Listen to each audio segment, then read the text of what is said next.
Dito, nakulong ka. Anong kaso mo? Murder po. Pinatay ko yung HR ng dati kong inaplayan. Di kasi ako tinanggap eh.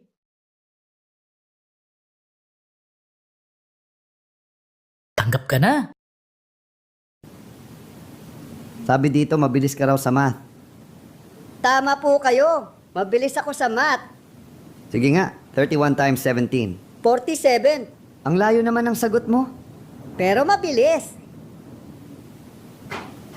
Okay, tanggap ka na. Are you in position? Yes, boss. Yung babaeng nakapula. Siya ang nag-iisa kong anak. Protektahan mo siya sa lahat ng panahon. Understood? Hello? Hello?